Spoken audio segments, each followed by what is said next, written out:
Bien, bueno, buenas tardes, damas y caballeros, gracias por participar. Realmente les pedimos disculpas por las incomodidades, pero por un lado, evidentemente que tenemos una importante convocatoria. Hoy vamos a hacer algo distinto. Esto se está transmitiendo en directo por internet, esta charla. Más allá de que, como todas las charlas, luego se pasarán a nuestra página web, con los que quisieran compartirlo con amigos, familiares, etc. O volver a verla para repasar las ideas y los conceptos que aquí nuestro amigo Atilio Borón nos va a dar. Lo mismo con la charla que el viernes hicimos con Felipe Piña, que se encuentra aquí presente, agradecemos su presencia en el teatro. El viernes pasado se va a subir a nuestra página web. En nombre del Consejo de Administración de Residencias Cooperativas de Turismo les doy la bienvenida. Nos acompaña también nuestro vicepresidente Gustavo Nájel, nuestra consejera Claudia Diqui, entre los presentes. Y desde ya agradecerle a Atilio, que es un amigo de la casa, igual que Felipe, donde nos ha dado siempre excelentes conferencias, charlas. Les vamos a pedir a ustedes que al finalizar vamos a abrir preguntas que sean concretos en las mismas. Si no, nos podemos ir a las 5 o 6 de la mañana. Preguntas concretas, no opiniones personales. Preguntas sobre lo que aquí se vierta y, por supuesto, como siempre, Atilio va a estar dispuesto a responder. Ya lo conocemos, estamos en la Semana del Amigo, pero voy a reiterar aquí un pequeño resumen del currículum de Atilio. Atilio Borón es doctor en Ciencias Políticas por la Universidad de Harvard, magíster en Ciencia Política de la Facultad Latinoamericana de Ciencias Sociales y licenciado en Sociología con diploma de honor de la Universidad Católica Argentina Santa María de los Buenos Aires. Es autor de varios libros de ciencia social y filosofía y con una apuesta política clara de compromiso con el socialismo para América Latina. Es profesor de Teoría Política y Social en la Facultad de Ciencias Sociales de la Universidad de Buenos Aires y de la Universidad de Avellaneda. Investigador superior del CONICET y director del PLED, Programa Latinoamericano de Educación a Distancia en Ciencias Sociales. Se desempeña también como columnista en diversos medios y conferencista. Ha sido durante 9 años secretario ejecutivo del Consejo Latinoamericano de Ciencias Sociales, CLACSO. En 2004 le fue conferido el premio de ensayo Ezequiel Martínez Estrada de la Casa de las Américas por su libro Imperio e Imperialismo. En 2009 fue galardonado por la UNESCO con el Premio Internacional José Martí por su contribución a la unidad e integración de los países de América Latina y el Caribe. También fue profesor invitado en las universidades de Columbia, de Nueva York y de California, Los Ángeles, y el MIT de Massachusetts. Brevemente, este es el currículum, y lo más importante es lo que nos puede aportar, como siempre, Atilio. Gracias. Hoy, como vemos, el tema es Trump y América Latina, peligros y desafíos. Atilio, bueno, adelante. Bueno, buenas tardes a todas y todas. La verdad, un placer estar aquí. Gracias, Juan, por la generosa presentación, siempre tan amable, tan extensa para mi gusto, pero bueno, ya todo el mundo sabe quién soy, lo bueno, lo malo, está todo absolutamente conocido. Bueno, vamos a hablar de un personaje muy especial hoy y lo que puede significar, ¿verdad?, para América Latina, para la Argentina. Es un personaje realmente muy especial. Nunca hubo en Estados Unidos un presidente así, ¿verdad? Alguien que viene absolutamente de fuera del mundo de la política, nunca tuvo ningún cargo público de ningún tipo, ni a nivel local, municipal, estadual, etc. No perteneció a ninguna agencia, es realmente lo que se llama un outsider, un gran outsider de la política norteamericana. Y está generando muchísimo ruido, muchísimo debate.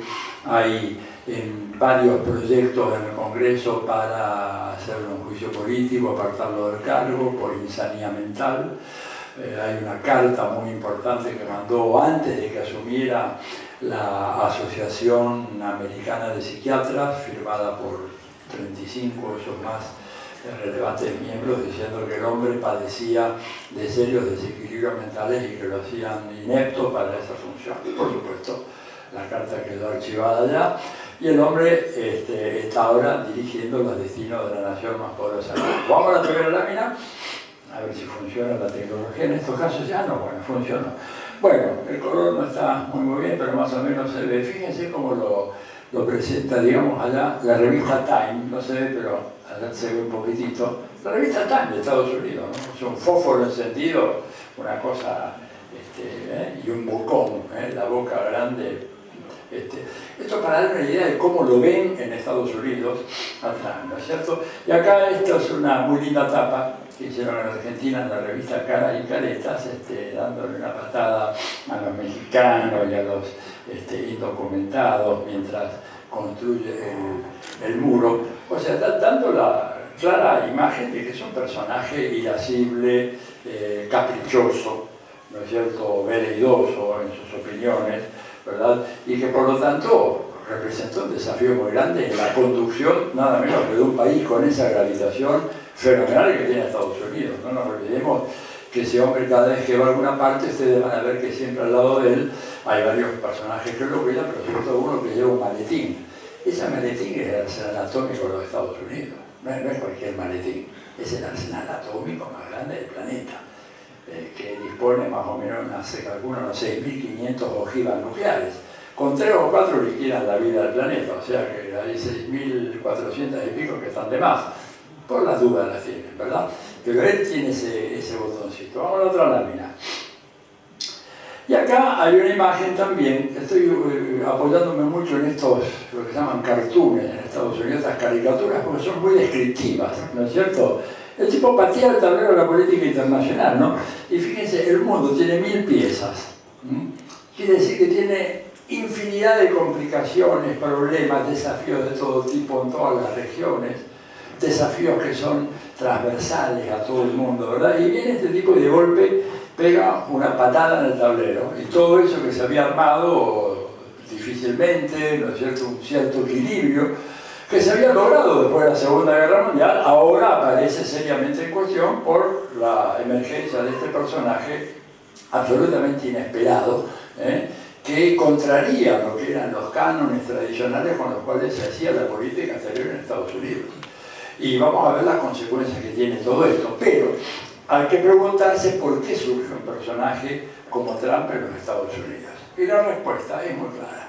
Surge un personaje como Trump en Estados Unidos porque fracasó tremendamente el proyecto de la globalización neoliberal que se comenzó a impulsar en los Estados Unidos desde la década de los 90.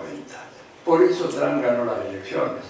Ganó las elecciones, ¿verdad?, porque él hizo una campaña muy inteligente. Por eso digo, cuando alguna gente dice es un loco, etc., puede ser loco o puede estar haciéndose loco. Es algo que todavía no tenemos un criterio definitivo para decidir. Pero él ganó las elecciones haciendo una campaña muy inteligente, les decía. Se iba, por ejemplo, a alguna de las principales ciudades industriales de los Estados Unidos, ahora en decadencia industrial, se paraba delante de grandes fábricas abandonadas, ¿verdad? Se hacía sacar una foto y, por ejemplo, en Detroit hay una que fue muy efectiva, en donde decía, bueno, ven esta fábrica que está acá atrás, bueno, en los años 60, 70 de acá salían 2 millones de automóviles, era la Chrysler, y después iba frente a los restos de la General Motors y acá salían 3 millones, ahora no sale ninguno. Dice, porque esos autos los tenemos que comprar en Malasia, de Filipinas, de Corea del Sur, de Singapur, de China.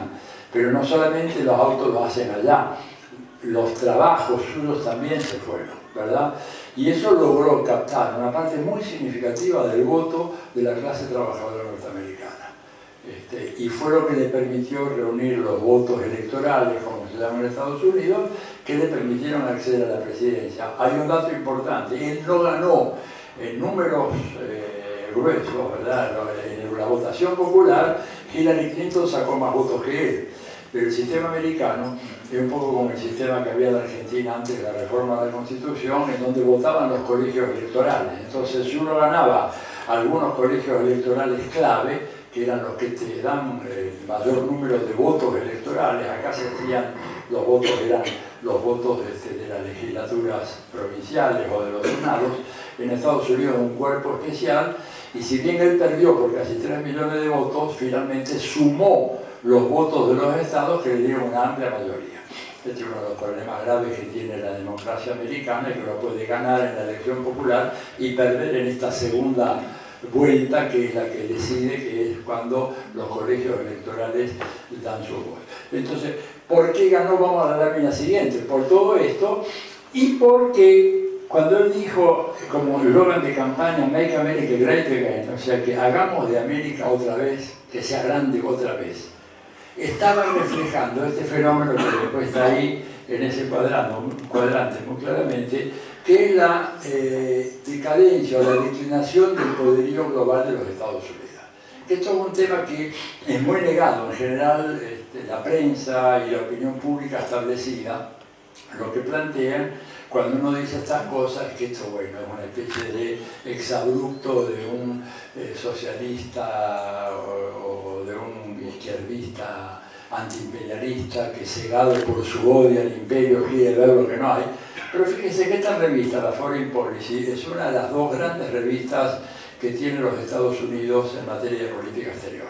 Son de prácticamente uso obligatorio en todas las escuelas de relaciones internacionales allá. La Foreign Policy y la otra, la Foreign Affairs, son materiales de estudio permanente, los diplomáticos la estudian, etc. Hace cosa de 3 o 4 años ellos empezaron a sacar este cuadrante, le pusieron de nombre el tablero de la declinación, Decline Watch, ¿no? Le decía, el tablero de la declinación.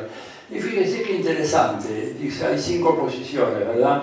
La primera, la número 5, era, digamos, cuando Estados Unidos gozaba del máximo de su poderío, ¿no es cierto? Y lo ponen, lo sintetizan con el grito, digamos, de apoyo a los atletas norteamericanos en los Juegos Olímpicos, donde sea, el USA, esa es la forma de aliento, como decir, la Argentina de acá, es eso. Ese es el número, bueno. Después hay un número 4 que estamos empezando a declinar, pero vamos a estar bien. O sea, no hay que alarmarse, vamos a estar bien. El punto 3 es mantener la calma y seguir adelante. Y el punto 2, ¿no es cierto?, dice, donde ellos localizan la aguja del imperio ahora, haber sido una superpotencia fue lindo mientras que duró. Esto es el diagnóstico que ellos hacen, no es el diagnóstico que yo hago. El diagnóstico que ellos hacen, ¿no es cierto?, sobre la situación de Estados Unidos en términos de su poderío global. Y la aguja tiene un final, ¿verdad?, que en donde se dice textualmente, estamos totalmente jodidos, empezá a aprender mandarín. Esto es lo que, el diagnóstico que ellos hacen. Claro, esta es una revista que circula fundamentalmente en los medios académicos, y uno podría decir, bueno, pero esto representa realmente la opinión, el sentir de la opinión pública norteamericana. Bueno, miremos la lámina siguiente. Fíjense, por ejemplo, la revista The Economist, Especie en peligro, Endanger, ¿no? El futuro de América con un poder global. Lo ven como un problema serio. Y acá, digamos, esta otra publicación con datos del Fondo Monetario Internacional, ¿verdad?, habla de el fin de la Edad de América, ¿verdad?, y habla sobre cuánto es del Producto Bruto Mundial lo que aportan Estados Unidos y China. Están llegando prácticamente a un punto de cruce.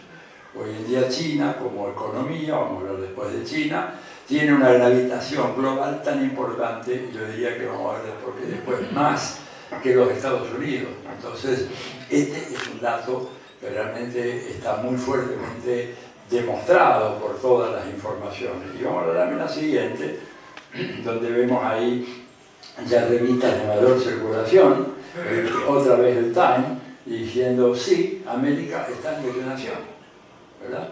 Y esta otra revista que trata sobre el hemisferio, de vuelta el declinio del poder norteamericano. Y todos sabemos, ¿verdad?, que cuando los imperios comienzan su fase descendente, declinante, tienden a volverse más agresivos y más belicosos. O sea, esto por una parte es bueno, la descomposición del imperio, pero al mismo tiempo nos enfrenta, por como dice el título de esta charla, a nuevos desafíos y nuevos peligros. Vamos a la lámina siguiente. Fíjate, ¿verdad?, también los alemanes como lo ven, enfrentándose al mundo, digamos, con una bala, y los gestos con los cuales él se refiere, digamos, con groserías de todo tipo. O sea, no hay registro de un presidente americano que haya insultado tanto a sus aliados y a los países amigos como Trump. Les ha dicho todo, ladrón, farsante, charlatán, de todo, ¿verdad?, rompiendo alianzas históricas, rompiendo la alianza atlántica, rompiendo la unión entre Estados Unidos y la Unión Europea, exactamente. Ahora, cuando estuvo en la OTAN, fue un escándalo las cosas que les dijo.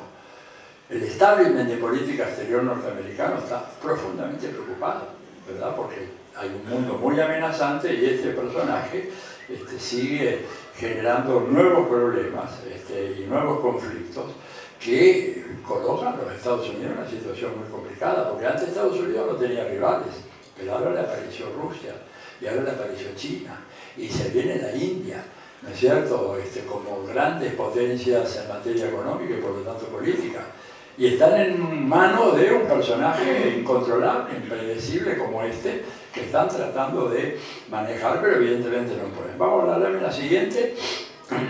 Y ahí fíjense aquella caricatura, el tipo pidiendo limón, tío Sam, imperio en declinación, por favor ayude, tírenme unas monedas. Esto, cualquiera que haya estado en alguna gran ciudad norteamericana ha visto esa figura, ¿verdad?, de los hombres ahí tirados con un vasito de cartón, diciendo spare change, o sea, tiran unas monedas. Y acá, fíjense, es muy interesante cómo en este cuadro se ve como la mayoría, ya 57% de la población de Estados Unidos cree que el poderío global de los Estados Unidos está en decadencia. Entonces, la gran pregunta, bueno, ¿qué hace un imperio en decadencia? Algo les anticipé. Lo que hace es que refuerza los controles sobre lo que considera su área más segura de refugio. ¿Y quiénes somos los del área más segura de refugio? Nosotros. Nosotros somos la reserva estratégica sobre la cual Estados Unidos se va a plegar cada vez con más fuerza en la medida en que la situación internacional se torne más difícil. Y ahí, vamos a la lámina siguiente, vamos a ver qué es lo que manejan, ¿verdad?, en Estados Unidos como posibles escenarios de este declinio. Esto no es que esté escrito así, pero un poco los rumores en las oficinas de Washington, como dicen los analistas, esto me lo pasan a mí, no es que simplemente me hago eco de un rumor, sino que gente que está ahí en los Estados Unidos, analistas norteamericanos, que entrevistan gente de la segunda línea, etcétera, bueno, qué piensa tu jefe, etcétera. Y lo que ellos manejan son 3 escenarios sobre esta declinación, ¿verdad? El primer escenario, que sería un crash, toma la imagen del avión que se estrella, ¿verdad?, un desplome catastrófico del imperio. Pero dicen que ese escenario es poco probable, y yo coincido en eso, es muy poco probable. Aunque algunos de los informantes, ¿no es cierto?, en Washington te dicen que si llegara a producirse por alguna cuestión un incidente nuclear, ¿verdad?, ¿verdad? Producto de la desaprensión con que se maneja el tema de las amenazas nucleares. Esto un poco en el apogeo del enfrentamiento con el coreano, con Kim Jong-un, bueno, podría llegar a acelerar un proceso tal que podría terminar en un derrumbe catastrófico del imperio. Poco probable igual, también dicen que el cambio climático puede ser un factor que acelere eso, y sobre todo después que Estados Unidos se retiró de los acuerdos de París, bueno, el peligro de que se cierne sobre todos nuestros países por el cambio climático puede precipitar un derrumbe. De todas maneras, la probabilidad es muy baja. El segundo es un aterrizaje violento, ¿verdad? El imperio aterriza, no se viene todo abajo, pero tiene un aterrizaje violento en medio de guerras parciales, guerras convencionales, ajustes, recesiones, depresiones, pero finalmente Estados Unidos deja de ser un imperio, se va a seguir siendo, por supuesto, un país muy, muy importante y muy gravitante, pero ya lo que había armado a la salida de la Segunda Guerra Mundial no le funciona más. Y esto en medio de fuertes conmociones y fuertes tironías. El debate está entre esa alternativa y la tercera, que es el aterrizaje suave, en donde bueno, el imperio se va desmontando de a poco sin tener que sufrir graves conmociones. En general, la apuesta es que la alternativa más probable es la número 2, es decir, que sea un proceso muy complicado, con muchos enfrentamientos, muchas turbulencias, que finalmente lleguen a que, bueno, se desmonta el imperio, vamos a vivir en un mundo que ya está en cierre, que es un mundo multipolar, en donde Estados Unidos tiene que convivir con otras grandes potencias, y todo esto va a dar lugar a muchas fricciones, muchos conflictos, muchos desajustes, y Trump, con su intemperancia, de alguna manera refleja esa situación. Dame la siguiente. Hay un dato inédito, ¿verdad? El centro del imperio se convirtió en el mayor deudor del planeta. Esto nunca había pasado en la historia de los imperios. Cuando uno mira la historia del imperio español en América, el imperio portugués, el imperio colonial británico, el centro del imperio era siempre el gran acreedor de todas las dependencias coloniales. Acá pasa lo contrario. Estados Unidos, ¿verdad?, se convirtió en el mayor deudor del planeta. La deuda pública norteamericana al año 2017 ya llegaba al 105.4% del Producto Bruto. O sea, está más endeudado que el Estado argentino. Para ellos, si en este momento volvieran a la situación argentina, nosotros creo que estamos en el 80% más o menos del endeudamiento. Bueno, ellos tienen más. Claro, ellos tienen una ventaja. Tienen una maquinita, fabrican el billete y buenas noches. Pero es una situación escandalosa, preocupante, muy preocupante. Porque ellos saben de que esto no puede seguir indefinidamente, no pueden seguir endeudándose más y más. ¿Hasta qué punto? Bueno, porque va a llegar un momento en que alguno va a querer cobrar la deuda. Que los hijos van a querer cobrar la deuda, o una parte de la deuda, y no tienen cómo pagarla. Salvo apelando a una emisión absolutamente incontrolada de dólares, pero que eso a su vez va a tener un efecto doméstico muy importante.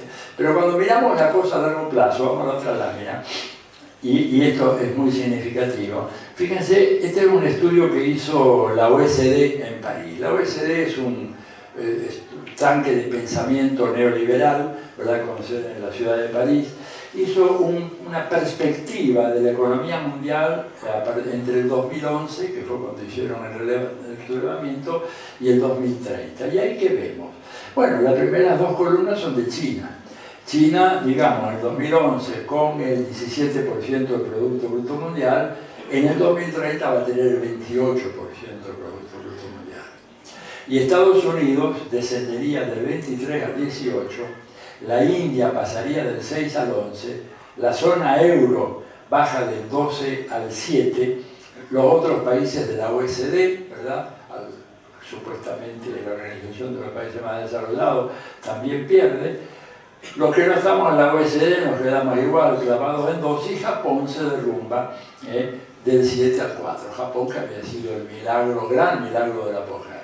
El derrumbe de Japón, nota al pie, comienza cuando liberalizaron el sistema financiero y el sistema bancario. Cuando introdujeron las políticas neoliberales en el sistema bancario, bajo la enorme presión del gobierno americano, Japón se desplomó. y dejó de crecer. Y ahí vemos los resultados. ¿Pero esto qué quiere decir? Que si sumamos los dos países más poblados de la Tierra, si ustedes suman la China más la India, vamos a tener que en su conjunto van a tener aproximadamente el 39% del Producto Bruto Mundial. O sea, van a ser realmente las potencias económicas dominantes, ¿no es cierto?, en el planeta. Y esto, como se dice ahí, mueven las placas tectónicas del sistema internacional. Un terremoto absolutamente inesperado. Absolutamente inesperado.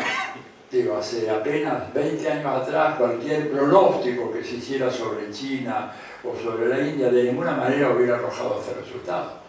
Pero esto es lo que ahora están dando como la perspectiva más razonable y confiable de cómo puede ser ese mundo económico allá en el 2030. El 2030 en términos de la historia, estamos a la vuelta de la esquina y ya se ve venir ese mundo, ¿verdad? Se ve que ya está en gestación. Vamos a ver detalles acerca de esto. Lámina siguiente, y ahí vemos de vuelta, con dibujitos, el otro está el tío Sam que necesita un préstamo, ¿y quién se lo va a dar? El chino, que es el que tiene el dinero, que el chino le va a dar el dinero, y el otro está ahí empujando el famoso rickshaw de la China. Y acá está el águila imperial norteamericana y el dragoncito. Esta es una imagen, decía, del siglo pasado, del 1980 al 1990. La imagen más actual es la que sigue ahora, ¿verdad? Vamos a la otra lámina, que es esta, ¿verdad? En donde se ve a la pobre águila norteamericana transpirando la gota gorda, diciéndole, che, pero vos no has puesto mucho peso recientemente, ¿no? No es engordar realmente, sino que no te has hecho mucho más corpulento. Ahí está el dragón chino, ¿verdad? Y el águila que está ahí. Y bueno, y al dar otra cosa humorística, el tipo dice, ay, amo esta muralla, ¿cómo hiciste para que los mongoles pagaran por ella? Le pregunta a Trump. Le pregunta a Trump, que saben ustedes, tiene la obsesión de que México pague el muro. No lo va a pagar México, pero bueno, ¿verdad? Esto un poco revela el clima, ¿no es cierto? Cómo está siendo percibida todo este cambio de la economía mundial por parte de esa gente que tanto nos ayuda, quienes hacemos análisis políticos, que son los humoristas. Yo siempre digo que una de las claves para entender una sociedad es ver cómo se expresa el humor y cuál es el contenido del humor. El humor es fundamental para entender las estadísticas. Ahora les doy algunas, sí, claro, ayudan, pero esto, digamos, como percepción popular es extraordinario. ¿Verdad? Esta es la imagen que tiene el americano, el dragón que se los come crudo. Antes el águila que lo miraba de arriba. Vamos a la lámina siguiente, fíjense esto, ¿verdad? Yo leí esa noticia y no la podía creer, porque no, acá tiene que haber un fallo, una cita equivocada, porque dice, China usó más cemento en los últimos 3 años que los Estados Unidos en todo el siglo XX, ¿verdad? 3 años contra todo un siglo, ¿cómo puede ser? En el siglo XX Estados Unidos pavimentó todos los caminos, hizo todas las redes de carreteras interestatales, pavimentó todos los suburbios, construyó miles y miles de edificios con cemento y acero, ¿no es cierto? Construyó los aeropuertos, que no había aeropuertos, actualizó y modernizó todo el sistema portuario, y estos tipos en 3 años, ¿verdad?, construyeron 46, usaron 46% más cemento que Estados Unidos en todo un siglo. Bueno, fui a chequear cuidadosamente la fuente de los datos, está ahí, no se ve muy clarito, pero es el mineral, la agencia de la industria minera de China y una agencia norteamericana de información sobre energías y combustibles. Y confirmé estos datos, los datos eran absolutamente verídicos. Están, sobre todo, en la página web de la Mineral Information Agency de los Estados Unidos, o sea, la Agencia de Información Mineral de Estados Unidos. Entonces, la idea de las dimensiones colosales que tiene China, que había estado sumergida, digamos, en la pobreza desde, digamos, no diría tiempos inmemoriales, porque en tiempos inmemoriales China era el eje de la economía mundial. Pero después de la guerra del opio, 1846-48, básicamente después de la guerra del opio, China que fue forzada a admitir el tráfico de opio dentro de sus fronteras por la Marina británica. Estaba prohibido en China la circulación del opio, la venta y el consumo del opio. Los ingleses lo impusieron a cañonazos limpios para poder ellos manejar el negocio del opio y de esa manera equilibrar la balanza con China, y al mismo tiempo hundieron a China en la más absoluta depresión psicológica y económica, que yo creo que por eso es importante traer eso a colación cuando se nos habla ahora de la guerra contra el narcotráfico en Argentina, en América Latina. Usualmente las drogas fueron utilizadas, como el caso de la China lo indica, para hundir lo que era el centro más vibrante de la economía. No se puede hablar de economía mundial en el siglo XIII, siglo XIV, la famosa ruta de la seda, ¿verdad? Pero cuando un poderoso comerciante veneciano quería que su hija aprendiera cómo se hacían los negocios, ¿verdad? Lo que hoy mandan a Wall Street, ¿no es cierto?, lo mandaban a la China. Estoy hablando del caso de Marco Polo. ¿Por qué fue Marco Polo? A ver cómo hacían estos tipos. Era una sorpresa para los que llegaban las noticias, ¿verdad?, en Venecia y en general en Europa, de que esta gente iba a un negocio. Cuando iban los chinos, no iban a un negocio, se llevaban una mercancía, dejaban un pedazo de papel. ¿Qué es eso? Bueno, ya habían inventado el papel moneda, los chinos en ese momento, habían inventado la brújula, la pólvora, los espaguetis, todo aquello que se sabe de ellos, porque eran la gran potencia que organizaba todo el comercio, que en aquella época no se había descubierto América todavía, era un comercio hacia Europa, la famosa ruta de la seda, ¿verdad?, que hizo de China una gran potencia. Pero bueno, China se viene abajo, y yo creo que mucho de las causas por las cuales se vino abajo tienen que ver con el efecto devastador que el opio, la introducción del opio, produjo en la sociedad china. Y que eso recién se comienza a revertir después de la revolución con Mao en 1949 y las reformas económicas subsiguientes, que en un plazo muy breve hicieron de China este gigante absolutamente colosal. Les pido que piensen en 3 años nomás, en 3 años, 46% más que Estados Unidos en todo un siglo. Vamos adelante. Y acá está la ruta de la China, en la versión moderna, ¿no es cierto? El 18 de noviembre del 2014 salió un tren de la ciudad de Jiyu, en la provincia de Zhejiang de China, transportando 82 contenedores con más de 1000 toneladas de mercaderías de exportación en dirección a Madrid. Recorrió 13.000 kilómetros y llegó el 9 de diciembre. Chao. Se acabó el bloqueo americano. Barack Obama había mandado el grueso de la flota naval de Estados Unidos, de alguna manera como una amenaza. Y esto, ojo, todavía no está totalmente terminada la vía de alta velocidad que están construyendo. En cuanto la terminen, en lugar de demorarse, ¿no es cierto?, casi 3 semanas, van a hacerlo seguramente en una semana y media. ¿Qué significa esto? Europa queda integrada a la hegemonía económica china, sin ninguna duda. Porque, digamos, está el Atlántico de por medio en relación a Estados Unidos, en términos comerciales, hacer circular todo esto con trenes de alta velocidad es mucho más seguro, es mucho más económico, es mucho más estable, es mucho más predecible.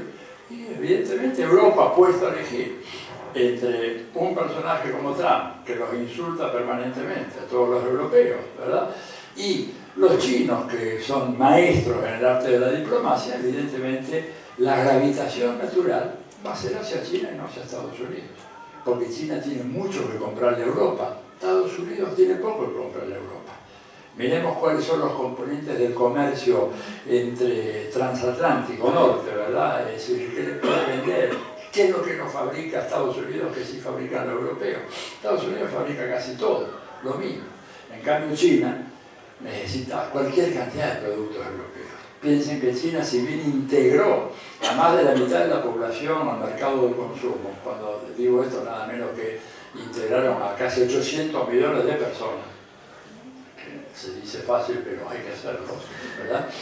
Pero le quedan todavía unos 600 millones más aproximadamente. O sea, un mercado fenomenal para Europa.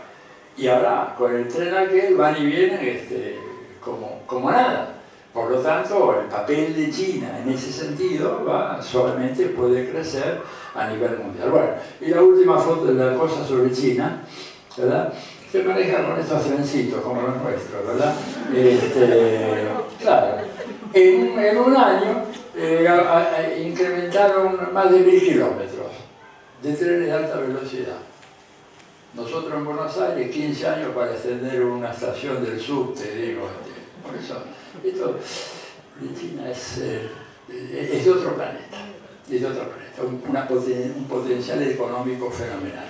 Y además con un dato muy significativo, que no tengo tiempo de hablar solo sobre China, porque si no nos terminamos más. Pero les digo una cosa, desde el año 2014, China es el país que tiene mayor número de registros de marcas de alta tecnología en el mundo. Eso que durante casi todo el siglo XX fue un monopolio de los Estados Unidos, high-tech, marcas de procesos tecnológicos de avanzada. Hoy en día los chinos los doblan.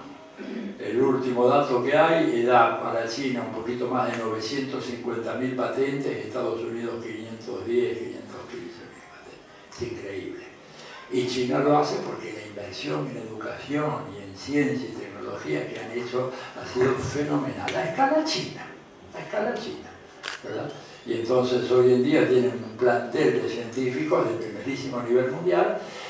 Y los productos chinos compiten no ya como hace 40 años por la baratura de la mano de obra, que todavía sigue siendo barata, pero principalmente compiten por el componente tecnológico que tienen y que lo tienen a muy bajo costo, porque ellos lo han podido generar internamente a partir de estrategias de incorporación de nuevas tecnologías, con la apertura del capital privado, sobre todo con un fenomenal programa de becas de posgrado en ciencias duras y en ingeniería, fenomenal. Centenares de miles de chinos que se fueron y volvieron a China, trajeron la última palabra, ¿verdad?, en materia de tecnología. Uno va, por ejemplo, me ha tocado visitar algunas universidades americanas. Y es muy interesante el contraste. Cuando uno va al Departamento de Humanidades, Artes, Ciencias Sociales, se encuentra con todos nosotros, argentinos, chilenos, bolivianos. Cuando vas a Ciencias, te encontrás básicamente con chinos, indios, malayos, gente de Singapur, ¿verdad? Porque, bueno, para ellos el énfasis en la tecnología es absolutamente esencial. Y son además estudiantes que están encuadrados en un programa en donde van y vienen, vuelven a América Latina, o mejor dicho, a sus países, a China, a Singapur, a la India. En los nuestros el desgranamiento es un poco más de la mitad. O sea, de 100 que mandamos, vuelven menos de 50 en América Latina. Entonces, bueno, pero eso tiene que ver con la inexistencia de políticas estatales como sí tienen los chinos. Bueno, suficiente por hablar con China. Y ahora entra Rusia, a la cual habían dado por muerta cuando implosionó la Unión Soviética, ¿verdad? Y ahí aparece un dibujito muy lindo, pobre banda que le están retorciendo la oreja, a un Putin descomunal, que dice, bueno, decirlo una vez más, América no es excepcional. ¿Esto por qué? Porque cuando el último documento del Consejo de Seguridad Nacional de los Estados Unidos, en la época de Obama, se lo publicó poco antes de cambiar la presidencia, comienza diciendo que América es un país excepcional. Y en ese documento además se trata muy mal a los rusos. Después Donald Trump mejoró la cosa, ya trata mal a los rusos y a los chinos, por igual, a los dos, ¿verdad? Pero aquello refleja, ¿no es cierto? Claro, la situación de, bueno, una Rusia que había sido subestimada, despreciada, humillada, ¿no es cierto? Con cosas además que no solamente se decían, sino que se escribían. No sé quién fue uno de los secretarios de Estado que tuvo en las negociaciones con Yeltsin y escribió en sus memorias que, bueno, negociar con Yeltsin era muy fácil, bastaba tener una botella de vodka en la mesa y conseguíamos lo que queríamos. Así lo dijeron. La humillación que sufrió Rusia, y eso Putin se los dijo, les dijo, ustedes no solo derrotaron a la Unión Soviética, ustedes humillaron al pueblo ruso. Y eso no se hace. Y yo no lo conozco personalmente a Putin, pero me imagino que cuando el tipo te mira fijo en la cara y te dice eso no se hace, más vale que tomes nota, ¿verdad? Bueno, y ahí un poco esto representa al otro, digamos, el jugador de póker que está lleno y el otro agarrándose la cabeza, perdiendo todo, perdiendo influencia en todo el mundo. La lámina siguiente es más ilustrativa todavía. Miren, ahí tienen un poco parte de toda la distorsión que usualmente tenemos nosotros en los mapas, ¿verdad? En donde en los mapas, cuando uno mira qué sé yo, los mapas convencionales, que son los de aquel lado de allá, ¿verdad? No tengo lamentablemente un puntero, pero bueno, ahí se ve. Europa se ve tan grande, ¿no es cierto?, como América Latina. Bueno, eso es un cuento chino, no tiene nada que ver. América Latina, Sudamérica es mucho más grande, ¿no es cierto?, es mucho más grande que toda Europa Occidental. Sin embargo, la distorsión colonial de los mapas, porque esos mapas fueron hechos por los colonialistas del norte, que agigantaban la gravitación de los países al norte del hemisferio, y todo lo que estaban del Ecuador para abajo estaban disminuidos. Se llama la proyección de Mercator, que viene de la época del descubrimiento de América, 1560, 1570 aproximadamente. Bueno, pero para que veamos una cosa, Rusia es casi tan grande, poquito menos grande que toda América del Sur. O sea, es un país inmenso, es el país más grande de la Tierra, ¿verdad? Y acá, digamos, ustedes ven en este otro mapa, cuando superponen, cómo realmente América Latina es muchísimo más grande, ¿verdad?, que Europa Occidental, y cómo es casi tan grande como Rusia.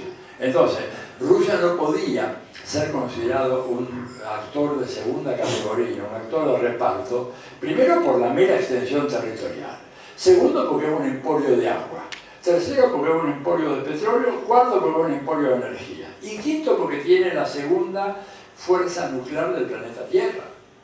Sin embargo, se dieron el gusto de humillarlo a los rusos, y los rusos volvieron por la propia a jugar ese papel que siempre jugaron en la política internacional. Desde hace por lo menos 3 siglos, Rusia fue uno de los países que tenía el fiel de la balanza de las alianzas europeas, del reparto del mundo. Siempre la opinión del zar de Rusia era decisiva. Y después de la Revolución Rusa, la Unión Soviética desempeñó un papel fundamental en la reestructuración del sistema mundial. Estos se creyeron que porque caía la Unión Soviética, Rusia se disolvía. Bueno, Rusia volvió, ¿y cómo volvió? ¿Con qué fuerza? ¿No es cierto? Vamos a la lámina siguiente. Ahora, fíjense, ahí está muy interesante. Primero la imagen de Trump, después de la reunión del Helsinki. ¿Cómo lo interpretó la opinión pública americana? Esto también creo que es del Times o del Newsweek, que dice, Vladimir, ¿querés venir a dormir a casa? Usando una expresión muy de los chicos, ¿no? El sleepover. Chicos, vengan a dormir a casa, y con la olla y el martillo. O sea, para la opinión pública norteamericana, todavía hoy, el señor Vladimir Putin es un cuadro del PC de la Unión Soviética. Siguen viéndolo así.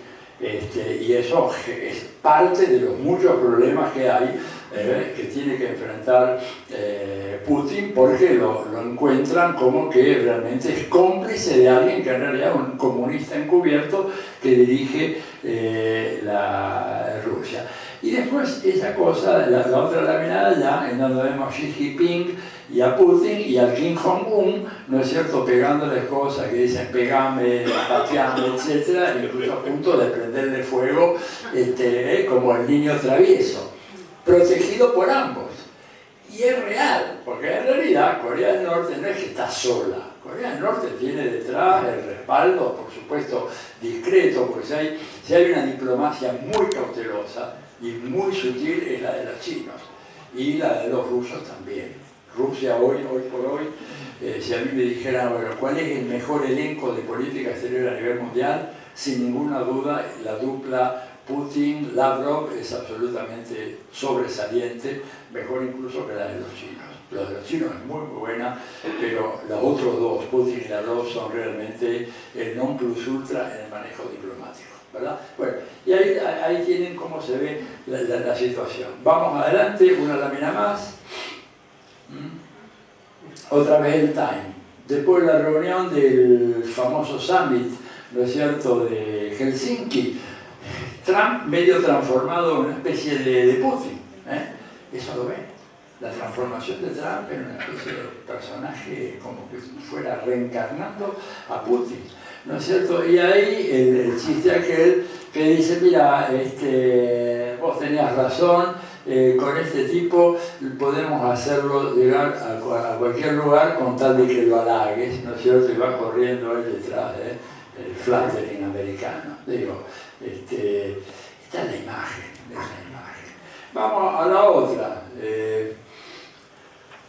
La reunión aquella de Kim Jong-un, esta es un chiste mío. ¿Recuerdan aquel que disparó la bazooka de casera? Alguien hizo un montaje maravilloso, tan bien hecho que parece, porque ¿se acuerdan? Los incidentes del 14 de diciembre que hubo uno, creo que era Rosarino, no se lo tomen a mal, que fabricó esa bazooka casera, que fue muy efectiva. Sacaron la foto, pero hubo un genio que con el Photoshop que se da, pero está perfecta. Yo no pude resistir, digo, bueno, la pongo porque esto en el fondo es bastante complicado hablar de estos temas, porque hablamos de temas. Bueno, pero fíjense en la chapa del Economist, lo que dicen. Después de la reunión ¿se acuerdan? La reunión aquella entre Kim Jong-un y Trump, Kim Jong-un, o sea, Kim Jong ganó. Eso es lo que quiere decir la tapa. Kim Jong ganó. Le hicieron el juego de palabras, en vez del pusieron won, Kim Jong ganó. Y efectivamente ganó. Claro, de vuelta, ¿qué es lo que no se puede hacer en política? Ni en política doméstica, ni en política internacional. Subestimar al adversario. Y esto pensaron de que Kim Jong-un era un tonto, ¿verdad? Que no sabía nada, que era un ignorante. Y resulta que no era así. Que era un tipo que estaba teniendo un juego diplomático de alto riesgo, pero que fue muy efectivo. Y además era un tipo con muy buen nivel educacional. Fue educado en las mejores escuelas suizas, este hombre. No es que lo sacaron de una aldea en el norte de Corea y lo pusieron ahí por ser el nieto de Kim Il-sung. Es otra cosa, ¿verdad? E hizo la única apuesta lógica que él tenía que hacer si quería evitar que arrasaran a Corea de vuelta. ¿Cuál era la única apuesta lógica? Desarrollar un programa nuclear. Si no desarrollas un programa nuclear, estás indefenso. En un mundo donde tenés países que tienen armas nucleares, no tenerlas y ser objeto de agresión te condena a una derrota tremenda. Bueno, la cuestión es que evidentemente en esa negociación finalmente Kim Jong-un salió ganando. No solamente porque lo hizo ir hasta cruzar medio planeta a Trump para ir hasta Singapur, sino incluso todo el manejo, ¿no es cierto?, de la reunión y todo, evidentemente era el patrón de la película. Bueno, vamos a la lámina siguiente. Europa, ahí está él también peleándose con la Merkel. Pero ahí él dice, sí, ustedes en Berlín tenían un hermoso muro. Recordaba menos que Angela Merkel, que había nacido del otro lado del muro, en Europa, en Alemania Oriental, la República Democrática Alemana. Ustedes tenían un hermoso muro, ¿qué hicieron con eso, no? Es impresionante. Y acá vemos un dato interesante para entender todas las actitudes de Putin, cómo Occidente incumplió las promesas que había hecho en su momento cuando se produjo la caída de la Unión Soviética, de que las tropas de la OTAN no se iban a mover 1 centímetro en dirección al oriente, o sea, hacia la frontera rusa. Eso lo dijo, lo escribió y quedó asentado por Helmut Kohl, que en ese momento era canciller de Alemania. ¿Verdad? Bueno, lo que vemos fue que ni bien se produjo el derrumbe de la Unión Soviética, toda la OTAN se desplazó hacia la frontera rusa. El único lugar donde todavía no está es en Ucrania, y es parte del problema y el conflicto grave que hay en Ucrania, es porque Rusia puede acercar, está rodeada por todas estas otras bases militares, pero no por una base en Ucrania. por múltiples razones que tienen que ver con la relación especial entre Ucrania y Rusia, por el hecho de que Kiev es lo que sería el Vaticano de la Iglesia Ortodoxa rusa, por el hecho de que hay una minoría en Ucrania Oriental que es rusófona, rusoparlante, etcétera, etcétera, etcétera. Bueno, y eso ha sido una de las causas del conflicto. Bueno, vamos acelerando la lámina siguiente. Todo esto se da en un mundo feroz, ¿verdad? En donde estamos viendo, estos son los datos de la Oxfam, que es una ONG británica que presenta datos cada año, los presenta en Davos. Estamos viendo cómo llegamos a un mundo que es pesadillesco. El 1% ya más rico de la población mundial dispone de más ingresos que el 99% de la población del mundo. Es decir, un mundo extraordinariamente polarizado como nunca se había visto antes. 1% dispone, ¿no es cierto?, de más riqueza que el 99% de la población mundial. Y esto evidentemente habla de un mundo muy caótico, muy propenso. Cuando hay una situación de tal asimetría económica, es difícil poder hablar de una situación pacífica. Y ahí, si vamos a la lámina siguiente, vengo a algo todavía me parece más espectacular.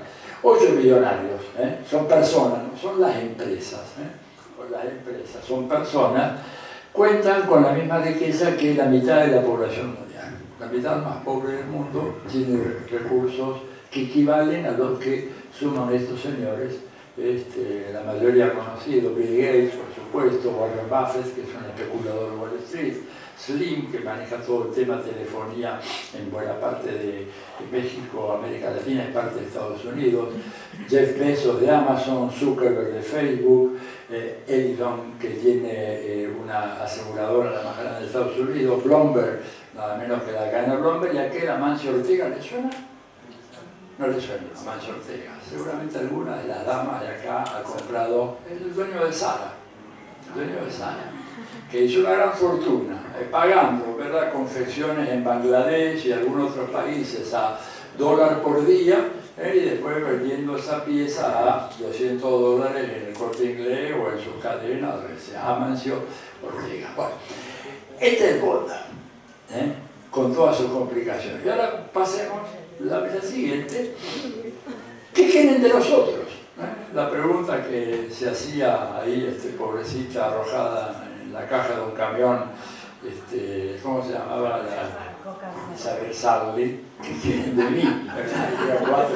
Cuatro orangutanes ahí, ¿qué pretenden? Bueno, ¿qué quieren de nosotros?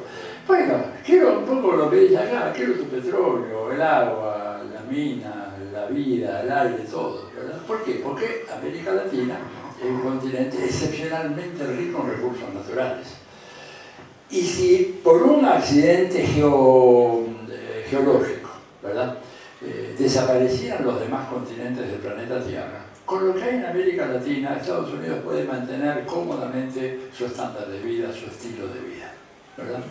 Nosotros tenemos la mitad, no la mitad, perdón, entre el 42 y el 45% del agua potable del planeta Tierra. Imagínense cuando todos los manuales del Pentágono hablan de que las guerras del siglo XXI van a ser guerras del agua, la mayoría del agua está acá. Y tenemos solo el 7% de la población mundial. Tenemos enormes reservas petroleras en América Latina. De hecho, Venezuela tiene como país solo, aislado, más petróleo que Arabia Saudita. Ahora, los últimos registros de la OPEP dan a Venezuela con una reserva petrolera superior a Arabia Saudita.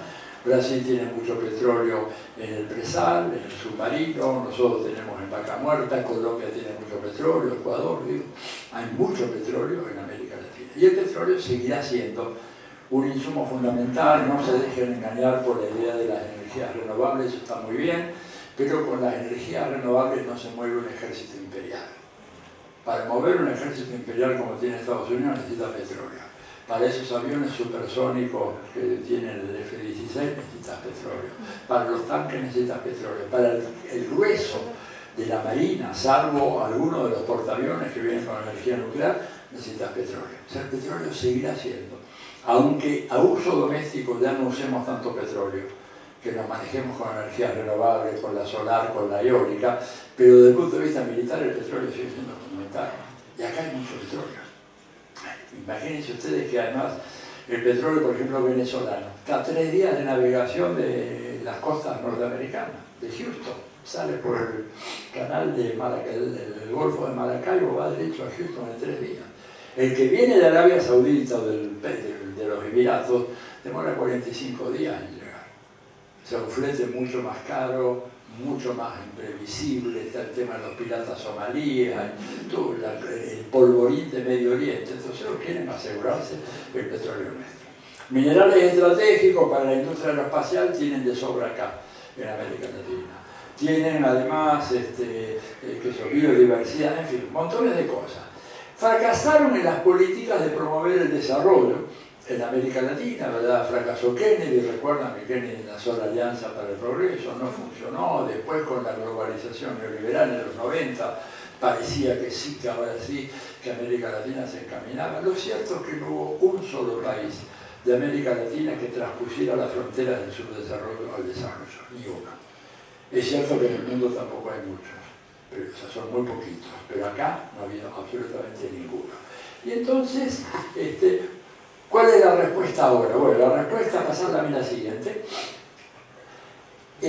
La conformación por parte de Donald Trump de un gabinete formado por superhalcones, ¿verdad? El primero de arriba, a la derecha, John Bolton, ¿verdad? Es un supremacista blanco, un hombre que ha dicho que cree que los negros no tienen nada que hacer en los Estados Unidos y que tienen que volverse al África, ¿verdad? Ignorando el dato, o soslayando el dato que no es que ellos vinieron por su cuenta, lo trajeron forzadamente como esclavos, ¿verdad? Pero dice que Estados Unidos no tiene por qué tener esa población. Esta señora es Gina Haspel, la actual jefa de la CIA, la persona que todavía no sé si terminó de confirmarla al Senado, porque hay acusaciones de que no solamente dirigía un centro de tortura de la CIA en Malasia, sino que ella misma se encargaba de aplicar el submarino, la tortura que está legalizada en los Estados Unidos. O sea, esa tortura en Estados Unidos es legal. Fue aprobada durante Bush y la bancó Obama, y por supuesto Trump no la piensa ni tocar. O sea, meter la cabeza de una persona en un balde hasta que esté a punto de ahogarse es legal, y ella lo hacía. Por eso algunos dijeron en Estados Unidos es demasiado que ella sea la jefa de la CIA. Él es Mike Pompeo, que está de abajo, el actual secretario de Estado, un empresario, un hombre vinculado siempre a los servicios, a la CIA, etc. Y el más peligroso de esto es acá el Juancito Cruz, ¿verdad? Que es del Consejo de Seguridad Nacional, ¿verdad? El encargado de nosotros, o sea, el hemisferio occidental. El encargado del hemisferio occidental. Hay una anécdota bien interesante sobre este señor Juan Cruz, porque cuando lo designaron, él es el número 2 del Consejo de Seguridad Nacional, ¿verdad? No había fotos de él. Y los periodistas decían, pero ¿cómo es que no hay fotos de Juan Cruz? ¿Cómo puede ser que llegue alguien a este nivel de ser el número 2 del Consejo de Seguridad Nacional sin que haya ninguna foto de este tipo? Después se develó el secreto. Es que Juan Cruz pasó los últimos 25 años de su vida como agente operativo de la CIA. O sea, era uno de los killers de la CIA. Uno de los tipos que hacía operaciones de sabotajes, terrorismo, secuestro, asesinatos selectivos, etc. Entonces, obviamente, la CIA no publica las fotos de sus agentes operativos. Por eso no encontramos la foto. Esta foto la sacaron el primer día que sesionó el gabinete y lo agarraron medio del costado y con una mirada, no me fotografíes que te liquido, se ve, ¿no es cierto? Es un tipo de armas tomar. Bueno, esa es la gente que nosotros tenemos encargada de cuidarnos. Vamos a la mira siguiente. Por eso la preocupación, el peligro, bueno, esto un poco lo dije recién, todo lo que tenemos nosotros, ¿verdad? No dije lo del litio, tenemos el 80% de la reserva mundial de litio, la mitad de la biodiversidad, en fin, sigamos, porque así tenemos más. Bueno, claro, y ahí viene el gran debate de que, bueno, y Estados Unidos, aparte de eso, ¿por qué tiene tal particular interés en América Latina? Bueno, fundamentalmente porque América Latina, en función de la doctrina Monroe y todo lo demás, no son temas de política exterior en Estados Unidos, son temas de política doméstica. Esto lo dijo este señor Brzezinski, que está ahí considerado entre paréntesis. Brzezinski fue uno de los grandes asesores en materia de política exterior que hubo en todos los gobiernos norteamericanos desde el 76 hasta su muerte, que fue hace poco más de un año. Y él lo dijo cuando presentó un libro de él muy importante, que se llama El Gran Tablero Mundial, ¿no es cierto? Se le preguntó por qué no habla de América Latina, porque América Latina no es un tema de política exterior. Nosotros compartimos este hemisferio, por lo tanto, lo que pasa en el hemisferio no es un asunto exterior. Lo que pasa en Angola puede ser un tema de política exterior americana, pero lo que pasa en Nicaragua no, lo que pasa en Venezuela no, lo que pasa en México mucho menos, ¿verdad? Entonces, el problema grave que tenemos nosotros es que, bueno, estamos condenados por la geografía a ser vecinos permanentes de los Estados Unidos.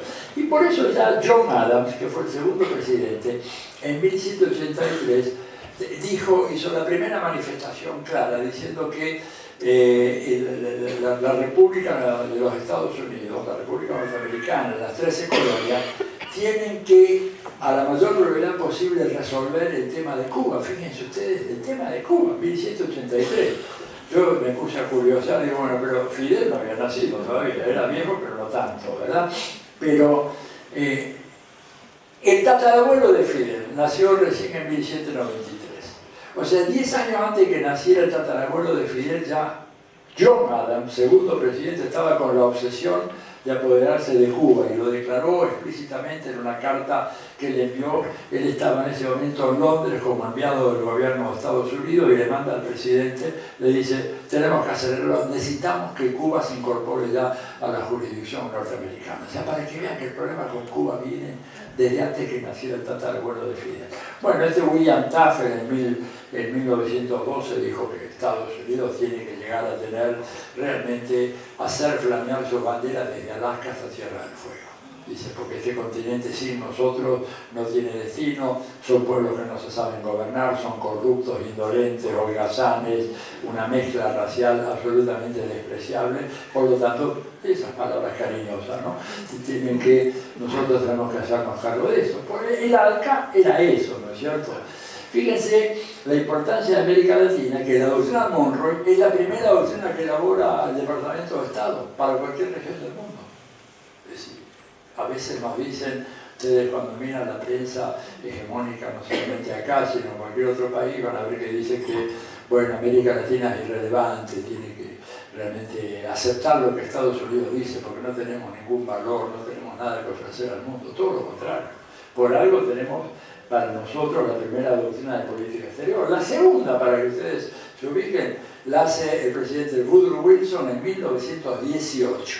O sea, casi un siglo después de nosotros. Y esto se repite cuando, después del triunfo en la Segunda Guerra Mundial de los aliados, y Estados Unidos rompe luego la alianza con la Unión Soviética y elaboran la política de la contención.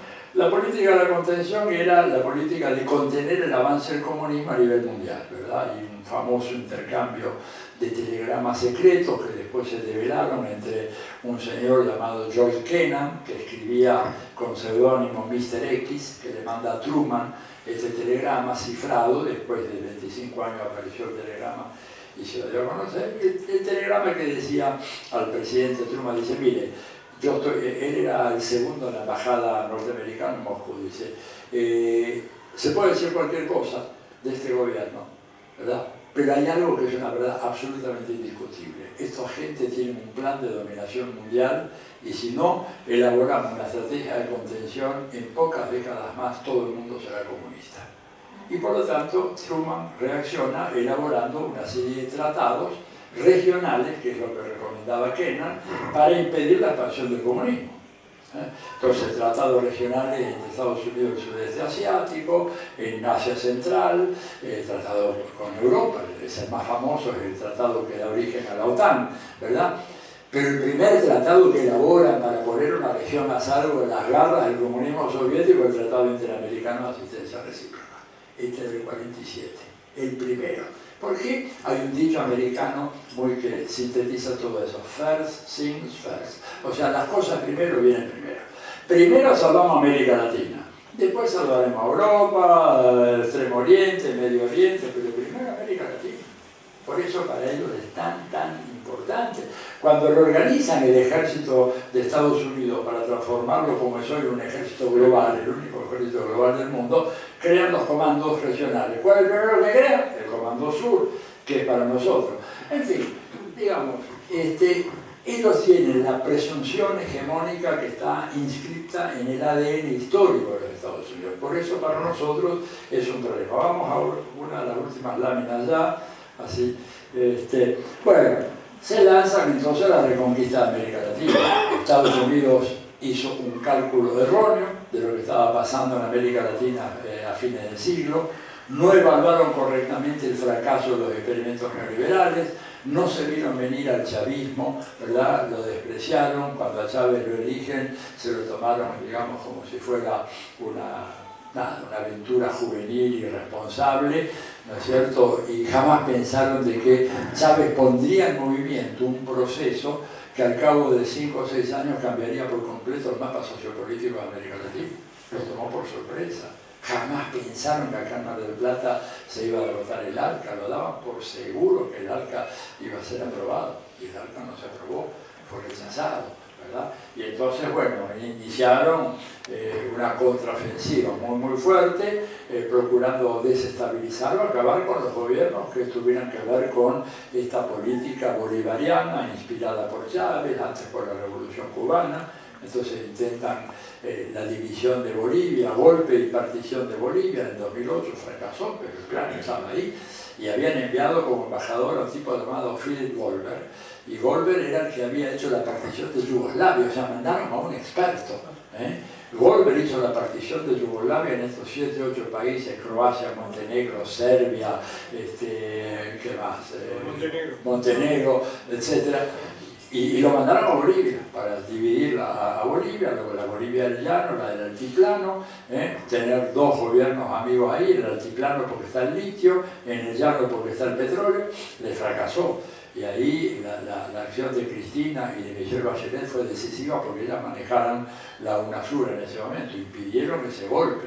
Y por supuesto Evo, que expulsó a Goldberg y en medio de una gritadera infernal, pero se acabó. Pero en 2009 le pegan el golpe a Zelaya en Honduras, ¿verdad? Porque Zelaya y Honduras tienen un papel estratégico en el traslado de las tropas norteamericanas desde la península de la Florida hasta Sudamérica. La primera parada de reabastecimiento, de reequipamiento es Honduras, de los grandes aviones de carga militar, etc. Bueno, en 2009 contra Honduras, en el 2010 lo intentan contra Rafael Correa, les fracasó, pero en el 2012 se anotan otra gran victoria en Paraguay, que también tiene otra gran base militar, el Mariscal Estigarribia, una base en la frontera con Bolivia, ¿verdad? En un poblado insignificante hay una pista de aviación fenomenal, no hay tránsito turístico ni nada, una pista exclusivamente militar. Y bueno, y donde no pudieron voltear esos gobiernos, lanzaron una ofensiva destituyente muy fuerte, tuvo gran éxito en Brasil. 2016 le liquidan a Dilma a pesar de su inocencia total, pero la sacaron del mapa.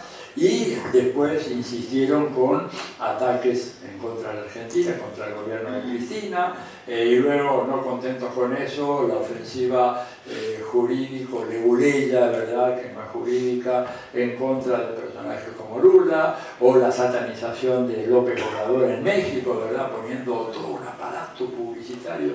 Si ustedes miran, por ejemplo, los grandes diarios de América Latina y de España, las cosas que decían de López Obrador, Vargas Llosa saliendo a decir sería un peligro fatal para México si eligieran a López Obrador, Estados Unidos hablando, los diarios, el peligro del fantasma del populismo en nuestra frontera, ¿verdad? Bueno, lo de Lula ya lo dije, o asesinatos selectivos, ¿no es cierto? Mariela Franco, que era una concejala muy importante de Río de Janeiro, asesinada simplemente porque despuntaba como una lideresa importante. Pablo Enrique Dorantes también, ¿no es cierto? Amenazas contra la vida de Gustavo Petro en Colombia, en fin, hay todo este clima de tratar de evitar de que ese periodo, ese ciclo que se abrió en el 98 con la victoria de Chávez, en el 99 cuando Chávez asume la presidencia y que luego viene con Lula, con Néstor, con Cristina, con Evo, con Tabaré, hay que acabar con todo eso. Esa es la voz de mando a cualquier preso. Y cuentan con una gran ayuda, ¿no es cierto?, la lámina siguiente, de parte de la prensa está muy controlada, ¿no es cierto?, por Estados Unidos en general. Fíjense que en los últimos 30 años, los medios hegemónicos, los que son los grandes productores de las noticias que circulan mundialmente, pasaron de ser 50, en 1985 aproximadamente, a 5. O sea, un fenomenal proceso de concentración. Por eso que vayan al país que vayan ustedes, las noticias que van a ver son siempre las mismas, ¿verdad? Yo realmente, por ejemplo, recorría a diario las páginas internacionales de periódicos como El Mercurio, El Comercio de Lima, La Folia de Sao Paulo, El Excelsior de México, etc. Y daba la impresión de que el mundo había desaparecido, que el único país que existía en el planeta era Venezuela. No había ninguna otra noticia de política exterior. De todo una directiva muy clara. Ahora la única país que existe es Nicaragua, por supuesto, de Venezuela, ¿verdad? Esto tiene que ver con la forma como se está realmente tratando de crear toda esta guerra de cuarta generación, en donde la propaganda política ha llegado a niveles fenomenales, donde Goebbels es apenas un niño de pecho comparado con las formas perversas de penetración propagandística que se ha desarrollado hoy en función del avance de las ciencias, lo que llamaban las neurociencias. Y fíjense que en mi campo, la ciencia política, hay toda una especialidad llamada la neuropolítica, de la cual yo ignoro por completo. Se ha desarrollado en los últimos 5 o 10 años, hacer que ante ciertos estímulos auditivos o visuales la gente tenga una reacción inmediata contraria. Acá se hizo alguna prueba, por ejemplo, con algunos focus group pones imágenes de diferentes animalitos, cuando pones un caballito te dicen Cristina. Es increíble, ¿verdad? Es increíble, pero es real. Es real. Y poner el gato no dice más. Pero poner un caballito en la imagen y la gente reacciona y están manipulándote a ese nivel. O sea, ya no se trata de que te hacen un discurso, te dicen, mira, tenés que por tal y tal razón. No, apelan a reacciones que son absolutamente irracionales, inconscientes, que tienen una derivación política muy clara. Ese es el papel de la prensa. Por eso, esta prometo ya es la penúltima, vamos a dar una más.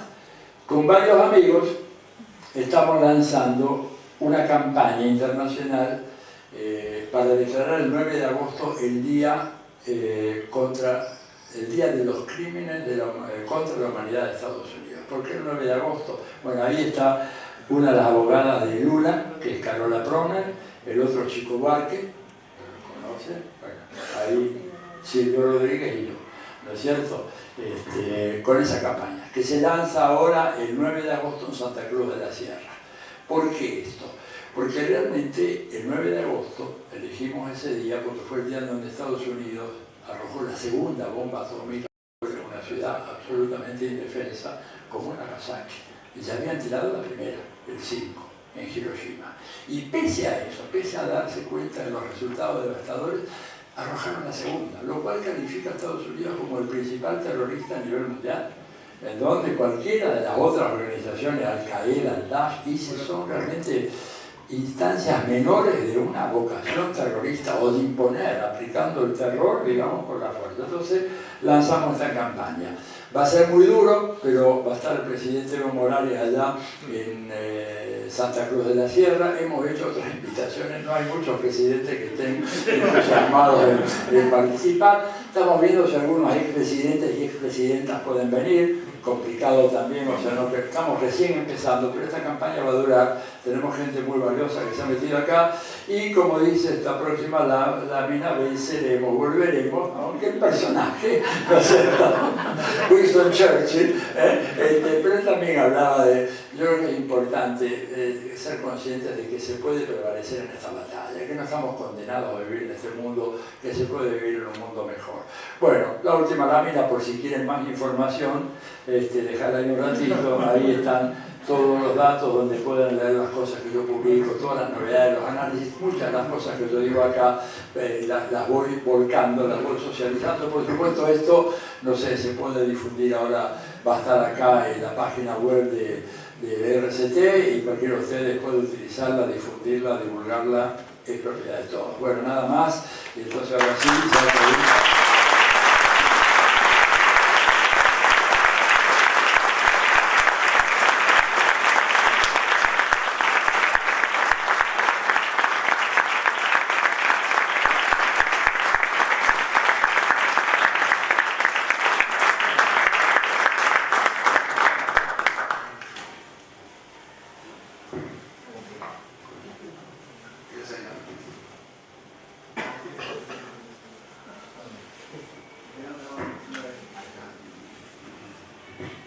buenas noches, gracias por su charla. Quería saber a su criterio cuál es el estado actual de la asociación BRICS. La BRICS está un poco debilitada en este momento, ¿verdad? Fundamentalmente porque, bueno, uno de sus pilares en América, que era Brasil, está en graves problemas económicos muy serios. Sudáfrica no anda demasiado bien. Entonces, lo que te queda ahí fundamentalmente es China, Rusia y la India. Ha perdido un poco de gravitación internacional, se ha convertido en una asociación, digamos, euroasiática, básicamente por Rusia, y la India y la China. Es una pena, hay que tratar de reanimarla. El tema es que con el gobierno actual de Brasil no se puede, no hay ningún interés por parte de Temer. Temer, por otra parte, es un personaje que va de salida, o va a la cárcel. Lo más probable es que vaya a la cárcel porque hay evidencias en contra de él, en donde aparece con un bolso estilo López, pero él personalmente contando el dinero, ¿no es cierto? Pero todavía la justicia, el fiscal en Brasil todavía no se percató de ese detallecito. Algunos sí están diciendo, escúchenme, a Dilma no le probaron nada y lo ven con un bolso, contando él personalmente el dinero. Así que Temer está muy debilitado y no puede, por ahora, ¿verdad? Y Sudáfrica también está con muchos problemas de corrupción muy serios también con el gobierno. Entonces, pero es una muy buena idea. El BRICS, esperemos, sería bueno para la economía mundial, sería bueno para la Argentina, unos BRICS vibrantes, porque podrían ser una alternativa, por ejemplo, para inversión en desarrollo a lo que es el Banco Mundial o el Fondo Monetario Internacional.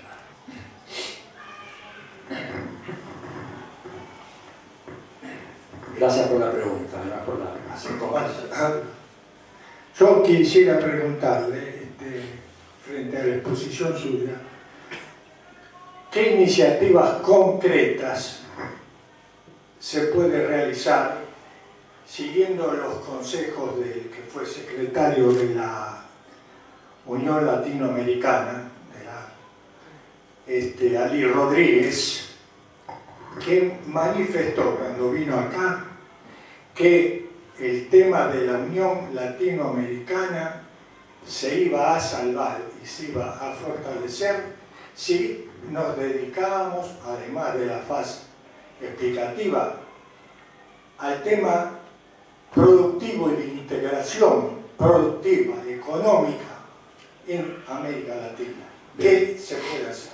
Bueno, yo creo que lo que planteaba Ali Rodríguez era muy valioso y es correcto. El tema es que tenés que tener gobiernos que crean, en primer lugar, de que invertir en la producción es mejor que invertir en la especulación financiera. El caso argentino demuestra que tenés gobiernos que creen exactamente lo contrario. Y no solamente el caso argentino, en muchos países tenés una situación igual. Y en segundo lugar, tenés que tener gobiernos que se den cuenta, que se percaten de que estos países en soledad no tienen ninguna viabilidad para sobreponerse a las graves tensiones de la economía mundial, ¿verdad? Ni siquiera Brasil puede, esto lo dijo un gran politólogo brasileño hace más de 30 años y los datos le dieron la razón, pero lo que estamos viendo ahora es un ataque muy fuerte contra cualquier proyecto de unidad latinoamericana. Fíjate que la UNASUR, hay 6 gobiernos que han decidido no desertar por completo, pero quedar al margen por ahora de la UNASUR, y que el gobierno de Ecuador, el gobierno sucesor de Rafael Correa, que ha traicionado absolutamente todas las esperanzas que se habían puesto en él, pasándose de bando y haciendo exactamente lo contrario a lo que había anunciado en su campaña. Yo lo puedo decir porque estuve en las dos campañas de Lenín Moreno, en el equipo que asesoraba la campaña, ¿verdad? En la primera vuelta, en la segunda vuelta, jamás habló de ninguna de estas cosas. Seguramente había un plan urdido y manejado magistralmente por Moreno, que fue un camaleón que se transformó.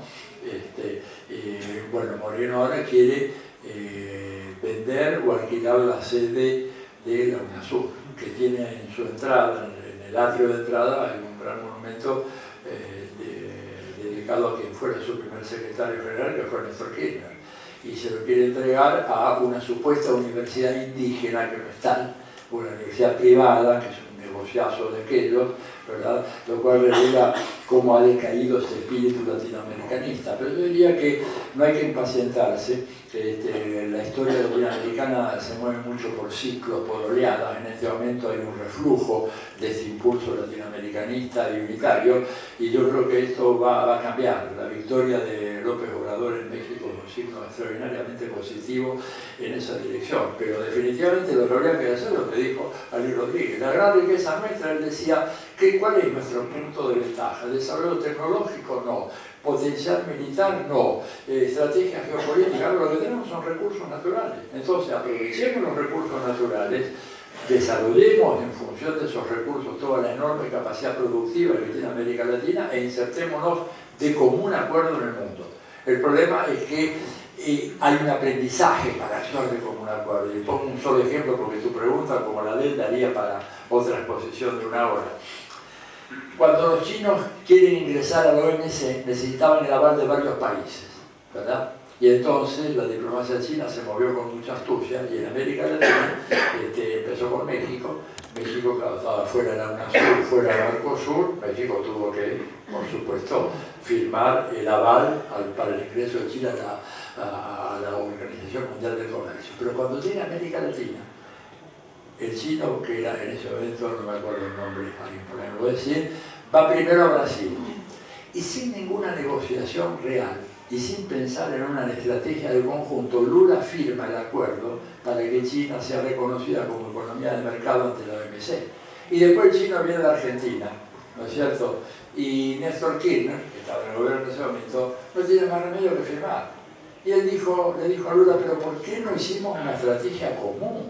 ¿Por qué pensar de que cortándonos solos podemos llegar a tener mejores negociaciones que las que nos daría si nos pusiéramos de acuerdo? Pero desgraciadamente ahí entran a jugar las cancillerías. ¿Te das cuenta? Que por ejemplo fueron las grandes responsables. En el caso del Banco del Sur, si el Banco del Sur no prosperó fue no porque Lula no quisiera, porque Lula quería, pero porque la Cancillería brasileña puso todos los palos en la rueda para evitar la concreción del Banco del Sur. En resumen, ese es el camino, pero tenés que tener gobiernos que tengan la clarividencia para saber de que esa es la única ruta posible y que no hay otra.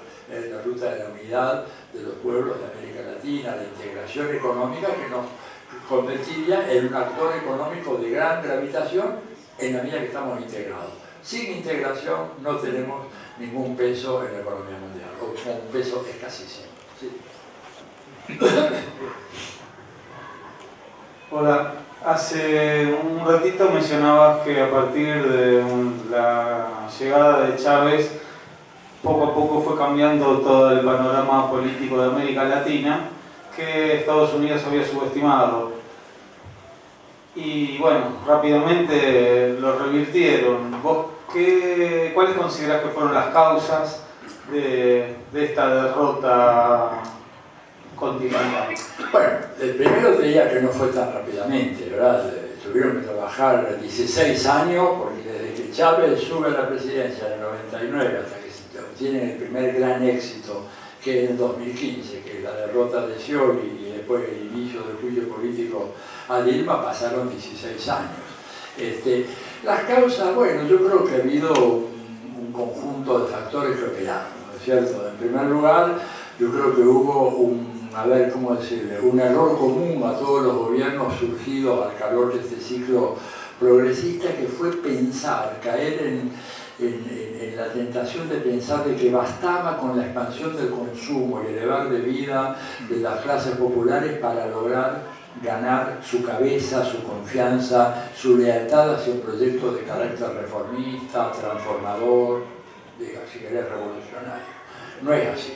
O sea, la expansión del mejoramiento de las condiciones de vida, que ni siquiera es que los transformaron en clase media, eso Lula lo dijo muy bien, dice, a mí me dicen que yo hice 40 millones de nuevas clases medias, no es cierto, lo que hice fue que había 40 millones de personas en Brasil que no comían y que ahora comen 2 o 3 veces al día. Eso. Pero una expansión de consumo que indudablemente se dio, si no está acompañada por educación política, termina estableciendo como modelo de comportamiento, no solamente de consumo de indumentaria, sino modelo de comportamiento político, los patrones establecidos por las clases medias, y que se difunden a través de todo el sistema mediático en nuestro país. Entonces, de repente, el tipo que no tenía nada, que ahora tiene algo, bueno, quiere seguir siendo ese alguien que ahora tiene algo, y bueno, ¿cómo se comporta? Bueno, como estos sectores de clase media, en la Argentina los llamamos gorilas, o no sé, así se les llama en otras partes de América Latina, y adoptamos esa misma perspectiva política, ante la ausencia de un proceso de formación política que desgraciadamente no fue acompañando al proceso de elevación de las condiciones materiales de las clases populares. Eso es un factor muy, muy importante. Frei Beto lo denunció muy claramente en el caso de Brasil. Él estaba acá, Lula lo puso al mando del programa Hambre Cero y se renunció porque él dijo, pero no basta con que le demos a la gente alimentos, hay que darle educación, hay que facilitarles el acceso a la cultura, a la información, al conocimiento. No, era la cosa de darle la bolsa de arroz, el feijão y todo eso, y el tipo renunció. Entonces, segundo factor importante, mirá, es una comprobación dolorosa pero real. Los pueblos tienden a aburrirse con los líderes al cabo de un cierto tiempo. Eso pasó en Venezuela, eso pasó en Ecuador, eso está pasando ahora en Bolivia, eso nos pasó también a nosotros en Argentina, con Cristina. O sea, los supuestos de que la gratitud de aquellos beneficiados por políticas sociales de promoción e inclusión sería permanente, no se convalida con los hechos. En los hechos, desgraciadamente, si no hay un proceso de educación y de socialización continua, aquellos que reciben el beneficio de un gobierno, no todos, por supuesto, pero una parte significativa, se dan vuelta y empiezan a pensar en un sentido exactamente contrario al que uno suponía. Parece mentira, a mí me lo han dicho. Me han dicho en relación a Cristina. Me lo han dicho además en villas recontra hundidas en José Cepaz y en Florencio Varela. Siempre lo mismo, digo, pero escúcheme, usted no recibe la asignación, no recibe la vacuna, no recibe esto, no está el procrear, no está el tal plan. Sí, dice, pero estoy cansada, siempre lo mismo. Te digo, pero no hay una, 20, 30, 40, sobre todo mujeres, con mucho inquina contra Cristina. Un tema interesantísimo va más allá de lo que yo puedo pensar, ¿no? Porque acá hace falta un análisis psicológico, psicoanalítico, todo eso, pero así, ¿no? Con Evo lo mismo. Si vos vas hoy a La Paz, te caes de espalda. Yo La Paz estoy viendo desde hace 50 años. La Paz es una ciudad que no se puede creer, con rascacielos, con 10 líneas de teleféricos. Antes moverse en La Paz era un infierno. Hoy en día tenés teleféricos que te cruzan toda la ciudad, teleféricos de última generación, vagones austríacos, así con capacidad para 25 o 30 personas, con aire acondicionado, frío, calor, maravilloso. Y los números le dan muy mal a Evo para la próxima elección. O sea, una ingratitud impresionante. Les hizo la universidad en el Alto, así como nosotros acá hicimos la universidad en el Bolívar. Evo, al Alto no llegaba nadie. Les instaló una universidad allá, yo estuve en esa universidad, te das cuenta, para los chicos de allá, que es una población muy, muy grande en el Alto. Pierde la alcaldía. Entonces digo, hay una actitud o una premisa ingenua en gran parte del pensamiento progresista de izquierda de pensar en la infinita y eterna gratitud de aquellos a los cuales se les ayuda a salir del pozo y acceder a una vida mejor. Falso, eso no existe. Hay que repensar la cosa de otra manera. Entonces, Sumar estos dos factores, ¿no es cierto? Y el tercero, la caída en los precios de la commodity, que crearon situaciones de rigidez económica para financiar políticas sociales, y tener la razón por la cual estos procesos se identificaron. Pero hay que tener cuidado. Nada autoriza pensar, y con esto termino porque hay otras preguntas, nada autoriza pensar de que acá se inició un ciclo de derecha de largo plazo. Mirá, en Brasil están buscando desesperadamente, les queda menos de un mes para encontrar a alguien que pueda derrotar a Lula. No lo encuentran, no lo van a encontrar. A Lula lo van a tener que proscribir de que se presente. Y pueden hacer una maniobra perversa, como es denunciar y poner preso a Temer, por el famoso temita de los bolsos con la coima, porque de esa manera, como no hay sucesión presidencial en Brasil, porque él era el vicepresidente, él no tiene vicepresidente, el presidente del Senado está procesado y seguramente va a ir a la cárcel. El presidente de la Cámara de Diputados procesado va a ir a la cárcel. Entonces viene el Lorenzetti brasileño, lo digo así porque no me acuerdo el nombre del presidente de la Suprema Corte, que se haría cargo del país, pero con este plan. Decir, señores brasileños, acá hay una situación de crisis institucional muy grande, el país no está preparado para convocar elecciones, tenemos una conmoción muy cierta, por lo tanto vamos a suspender el proceso electoral por ahora, reorganizar institucionalmente el Brasil, exigimos la renuncia de todos los gobernadores, de todas las legislaturas estaduales, hacemos un proceso de purificación, que la justicia investigue, que depure a la clase política. Imagínate, en el Congreso, de los 500 y pico diputados, más de la mitad están procesados. Entonces, esto te patea las elecciones 2 o 3 años para adelante y la Lula llega, no sé, con 75 años para hacer una campaña electoral en Brasil. Es una manera de sacarlo del juego y de mantenerse, ¿verdad?, en el poder, porque no pueden llegar por elecciones. Acá, pero o sea, en Brasil, entonces, ciclo de derecha, ahí está, un gran signo de interrogación. En la Argentina, la forma como ha variado la situación en los últimos meses, el gobierno, hay una desesperación muy grande, ¿verdad? Porque temen que puedan perder el gobierno, ¿verdad? Y esto no es una conjetura, es simplemente cuando uno mira los datos, como va bajando los índices de aprobación de Macri, de María Eugenia Vidal, están subiendo los de Cristina. Digo, y ojo que el ajuste recién comienza acá. Recién comienza, por eso el decreto de introducir a las Fuerzas Armadas para el control de la vida social y vida política. Entonces, acá no. En México, que fue la experiencia más rotunda de cogobierno entre el Fondo Monetario Internacional y los gobiernos del PRI y del PAN, 36 años, fracasan rotundamente, al punto tal de que el PRI, por primera vez en 90 años, no solo no gana una elección, sale tercero. Y López Obrador con un programa moderadamente reformista, pero que está de este lado de acá, no está del lado de la derecha. Claramente está de este lado, por eso no lo quería.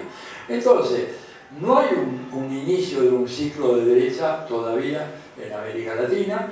El ciclo progresista evidentemente está teniendo dificultades, pero hay algunas señales de que se puede recomponer y por lo tanto, por eso la vez de la victoria de Churchill, creo que no hay que perder las esperanzas, creo que no hay que caer en el desánimo al cual nos inducen diciendo no, se acabó el ciclo de la derecha. No se acabó nada, no se acabó el ciclo de la izquierda de ninguna manera y el ciclo de la derecha no ha comenzado todavía, no pueden ganar una elección. Tienen que ganar en Brasil, hay que ver si ganan en Argentina.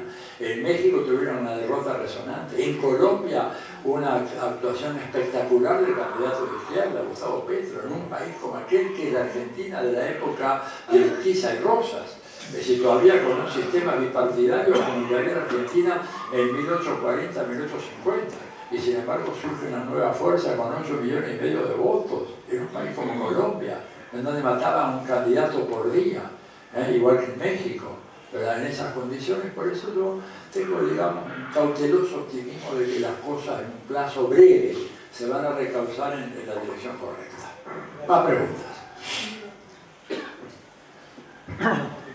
¿Qué tal? Buenas noches. Hola. Yo había escuchado hace unas semanas atrás al presidente ruso Putin decir que los países desarrollados la bomba nuclear les da una cierta especie de paridad estratégica tanto a Rusia como a todos los países que lo tienen. Aún así, con estas declaraciones y lo que dijo del maletín del secretario de Trump para todos lados con el arsenal nuclear? ¿Cree que es posible alguna interacción, por lo menos de los americanos, con el tema del uso del arma nuclear?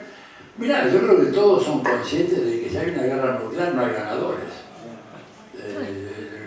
Por eso se llamaba MAD, el acuerdo, que quiere decir locura en inglés, ¿no es cierto?, de Mutual Agreement Deployment, algo así.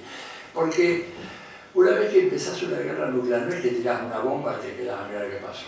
El otro también tira. Y no solamente tiró una. Así, a ver, si Estados Unidos hace la locura, supongamos una noche de borrachera o de esas conejitas de Playboy con Donald Trump, que le alcanzan la cosa de pa, y dispara. Y Putin dispara 10 misiles nucleares. Y Estados Unidos hace una retaliación con 20. Y el otro vuelve a tener 30. Al cabo de un mes, la nube atómica que va a impedir el paso de los rayos del sol cubre todo el planeta. Entonces, los tipos saben que es un arma tan letal que realmente no la podés utilizar. No la podés utilizar. De hecho, después de Nagasaki no se ha vuelto a utilizar. Entonces, yo creo que como disuasión es importante. El coreano, él no la viene desde su abuelo, hicieron la apuesta a un desarrollo nuclear propio, endógeno, y la apuesta es exitosa y tiene razón. ¿Por qué no va a tener él un arma nuclear? Si antes le arrasaron el país. La guerra de Corea fue una atrocidad. Imagínense que en este momento, por ejemplo, estallaron la guerra mundial y se dividieran toda la Argentina. Hay del Salado para el norte y del Salado para el sur. Nosotros, en mi caso, soy porteño, con mi familia estamos acá, pero parte de mi familia está allá. Nunca más los vi. En Corea, cuando pasó eso, en 1953, la gente nunca más supo nada de los que quedaron al otro lado de la línea del paralelo 38 famoso, ¿verdad? Ni cartas, ni teléfono, ni dirección, ni correspondencia, ni nada. Te agarraron en un lugar y ahí te quedaste. Nunca supiste tu madre, tu mujer, tus hijos, tu hermano, nada, ¿verdad? Y arrasaron. Corea del Norte, sobre todo, la arrasaron. No quedó piedra sobre piedra en Corea del Norte. Por eso tiene toda la razón Kim Jong-un. Decir, mira, yo a San Francisco no creo que llegue con el cohete mío, pero a Tokio y a Seúl los hago cenizas. Y esa fue la gran carta de negociación. ¿Y quién nos puede culpar a él? A ver, ¿desde dónde? Vamos a decir, no, pero usted amenaza, pero si los otros te están amenazando. Y por eso los japoneses y los coreanos del sur estaban muy nerviosos por el tema cuando empezó la escalada de insultos entre Trump y Kim Jong-un. Dijeron, che, pero verá que los que estamos nosotros, los que vamos a sufrir los efectos de este problema, vamos a ser nosotros. No va a ser, el cohete no le llega todavía a San Francisco, pero a Seúl llega, y a Corea llega, perdón, y a Tokio llega, y a Kioto llega, y llega a varias ciudades japonesas. Entonces, bueno, es una estrategia de disuasión. Pero por algo Estados Unidos, sobre todo, no quiere el desarrollo de programas nucleares en América Latina. Nosotros habíamos empezado uno y fue discontinuado en la época de Menem. Y necesitamos eso. Es un elemento disuasivo. No es para utilizar, pero si lo tenés, evitas que te agredan. Así que yo creo que lo de Putin es interesante desde ese punto de vista. ¿Más preguntas? ¿Allá? Y últimas dos preguntas, ¿está bien? Gracias por la charla. Por favor. Asumiendo que la declinación del imperio americano sucede, como te dijo, como cualquiera de los tres escenarios, el crash, el aterrizaje forzoso o el soft, en general lo que sucede con la declinación de un imperio es que el que tiene la posición dominante en ese momento asume la nueva posición imperial. Y aun cuando existe una posición de balance, tampoco la posición de balance, si está concentrada en pocos jugadores, tampoco es una situación del todo beneficiosa para el resto del mundo. ¿Cómo ve al futuro la situación, sabiendo que por ahí, y según los números que nos mostró, la posición va a seguir concentrada en uno o muy pocos jugadores? Bueno, yo creo que va a seguir concentrada en muy pocos, pero antes la tenía uno solo. ¿Te das cuenta? Antes era Estados Unidos o nada. Digo, cuando se cae la Unión Soviética, el mundo queda absolutamente desequilibrado y el poder de Estados Unidos era absolutamente inconmensurable. Por eso ellos inventaron implementaron, ni bien se produjo la caída de la Unión Soviética, un programa llamado la Fundación del Nuevo Siglo Americano, un programa que es destinado a diseñar cómo sería el mundo en el siglo XXI, ¿verdad? Sin rivales a la vista. No se dieron cuenta de que tenían China, tenían Rusia, tenían la India. Entonces, ¿cómo es este mundo de hoy? Yo te diría lo siguiente: el sistema de hegemonía imperial, con el ocaso de los Estados Unidos como imperio. Ojo, no estoy diciendo que nadie me interprete, por favor, lo que estamos ahí en la Cámara, y interpretar de que yo estoy diciendo que Estados Unidos se convierte en una república bananera. No, va a seguir siendo una gran potencia, sin ninguna duda, pero no, ya no tiene capacidad para ordenar el sistema económico político internacional. Y no tiene capacidad para subordinar, como hizo durante tanto tiempo, a los pueblos de gran parte del tercer mundo, sobre todo de América Latina. Ese sistema, como sistema, se está cayendo ya.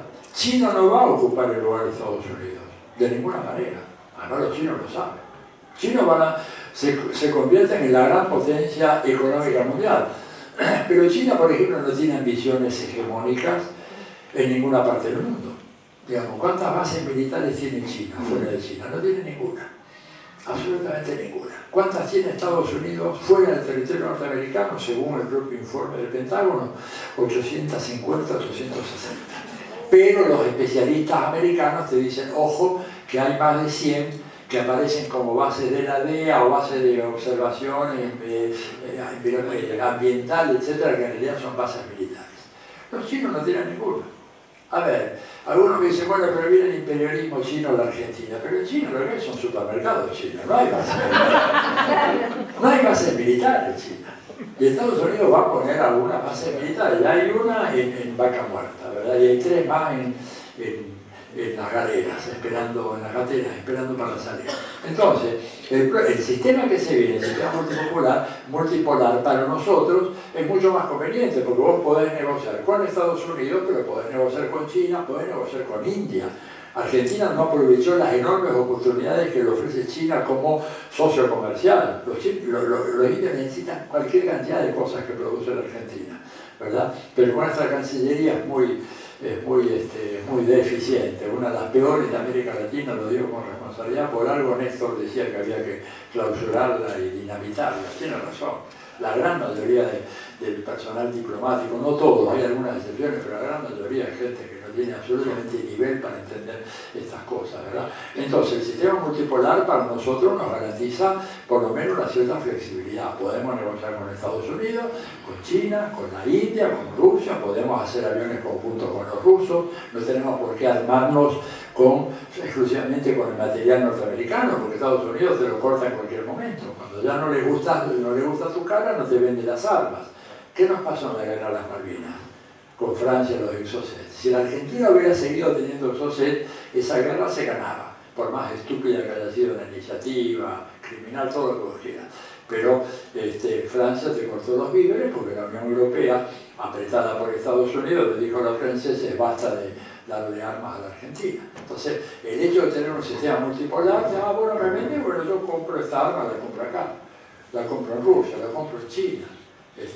Y ellos fabrican hoy en día armamentos tan buenos o mejores que los americanos. Los rusos siguen teniendo el mejor rifle de asalto del mundo, dicho por la revista norteamericana de las Fuerzas Armadas.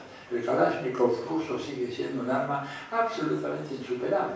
Y entonces podés comprar. Ahora, ¿por qué no lo compramos? Bueno, por colonialidad mental, ¿no es cierto? O sea, es un mundo mejor. Que se viene es un mundo mejor y no va a ser un mundo donde vas a tener una potencia única dominante.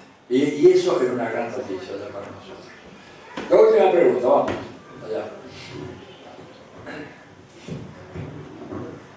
Bueno, primero que bueno esto último que dijo, ¿no?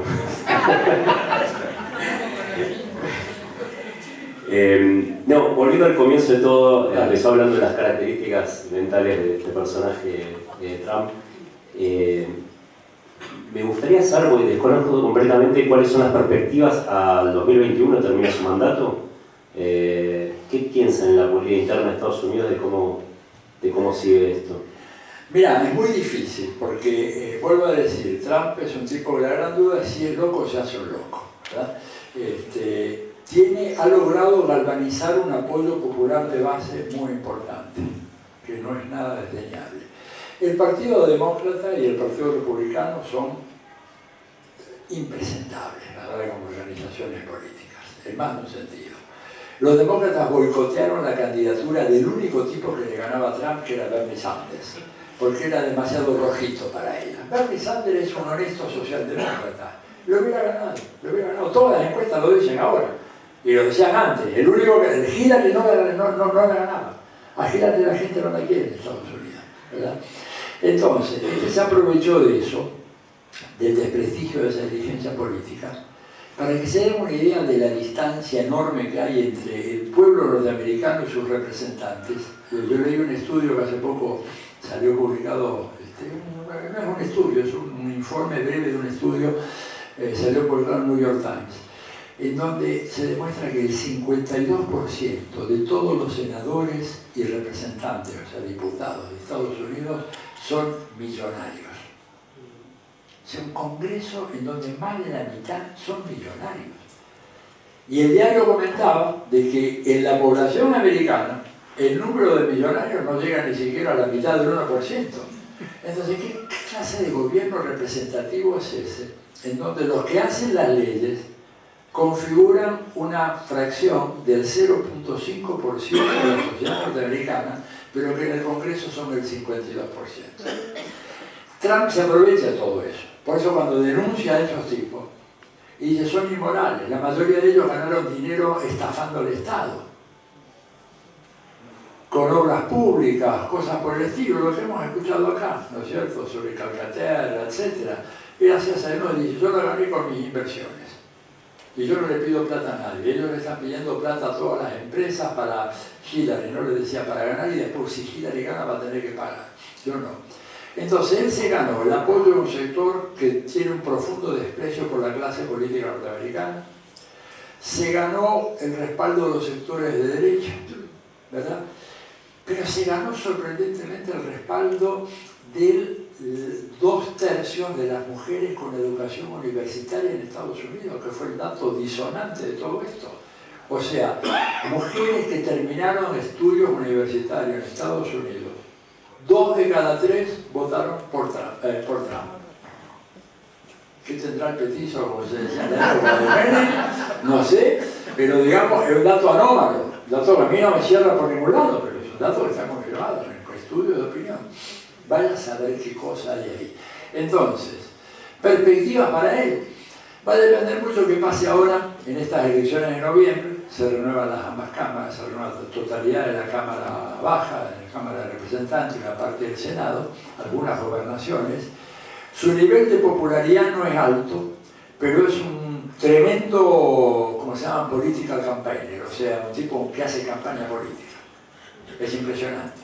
Impresionante la habilidad que tiene. Yo, por ejemplo, me seguí todas las primarias del Partido Republicano, no me interesaban las del Demócrata, porque ya sabía el resultado final, y la manera como el tipo se manejaba en esos debates era realmente soberbia.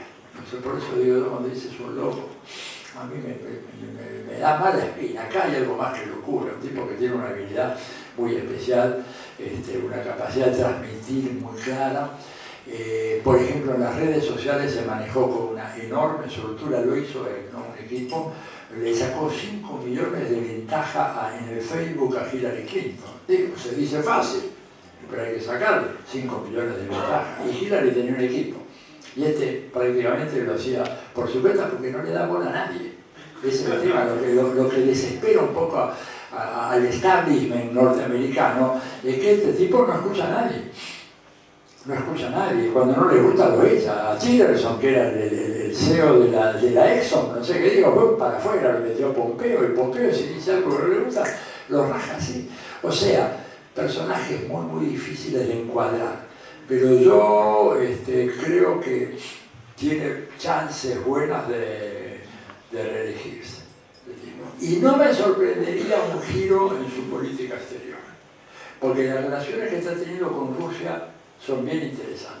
Desafían lo que ha sido el consenso macartista que durante 70 u 80 años hubo en el Departamento de Estado en los Estados Unidos. Está rompiendo con eso. Salvo que me digan de que Putin tiene un carpetazo gigantesco y que lo tiene amarrado de ahí a atrás. No sabemos.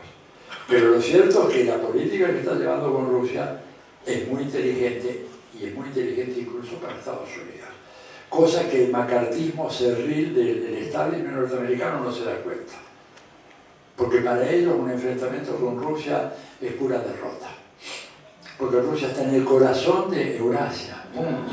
Y todos los estrategas geopolíticos te dicen que quien controla eso controla el mundo, ¿verdad? Y Estados Unidos está en la gran isla americana, por eso para Estados Unidos el problema número uno es México, de lejos. Es más, diría que el único problema que le importa a América Latina es México. Aunque si elegís un gobierno que no les gusta, van a presionarte, etc. Pero México es para ellos absolutamente fundamental, 3.200 kilómetros de frontera, y además, por suerte para nosotros, un pueblo inasimilable a los valores y al estilo cultural norteamericano. Entonces, en función de todos estos datos, la política de acercamiento con Rusia de Putin, el ataque que él hace a la OTAN, va en la dirección correcta. La OTAN es una organización criminal. Era el Atlántico Norte, lo tenés en todo el planeta. No pude poner más mapas acá porque si no, no terminaba más, pero tenés base de la OTAN y la tenemos acá en las Malvinas. Entonces, cuando él dice, bánquense ustedes a la OTAN, digo, son cosas interesantes. Creo que puede tener chances de ser reelecto. Si decís, bueno, ¿y quién viene? Y diría que probablemente venga alguien peor todavía que él. Sí, puede ser peor que. En la política norteamericana puedes tener cualquier adefesio que puede, con suficiente dinero, puede llegar a la presidencia. Entonces hay que tener mucho cuidado. Por ejemplo, a ver, se termina, perdón, Juan, un minuto más, nos vamos a cenar.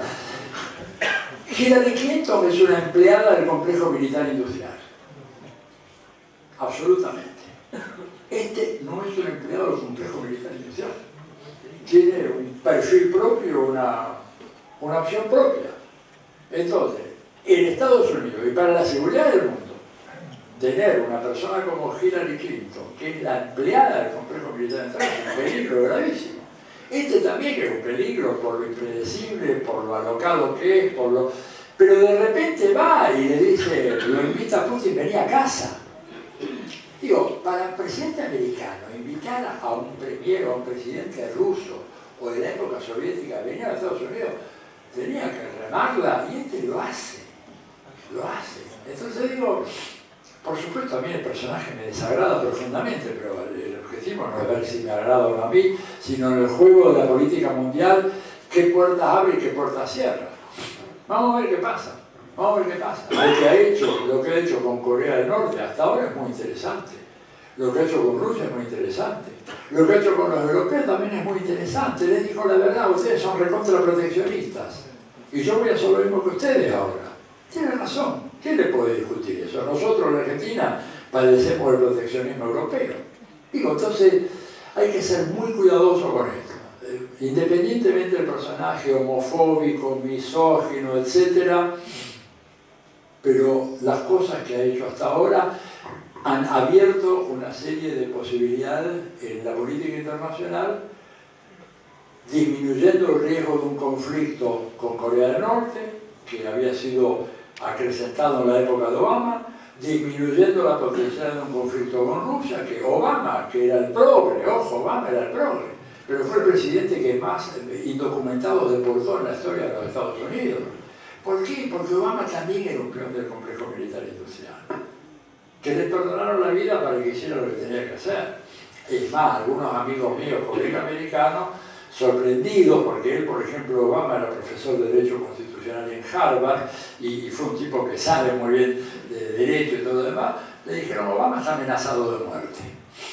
Tiene que hacer lo que le dicen, él no está convencido de eso. Y su último gran acto de grandeza fue abrir las relaciones diplomáticas con Cuba. Y mandar a casa a los 3 de los 5 que quedaban todavía allá, lo tuvo que hacer al final de su mandato, porque si no lo liquidaban antes. Entonces, digamos, Trump es otra cosa, no es un tipo que sea un títere de ese complejo. ¿Que puede hacer locuras? Seguro, que a mí no me gusta para nada, que yo preferiría, ¿qué quiere que te diga? Preferiría sería, no sé, no pongamos nombre. El Che Guevara, el presidente de Estados Unidos, ¿verdad? Sería otro mundo. Pero los otros son iguales o peor. Bueno, vamos a cenar que...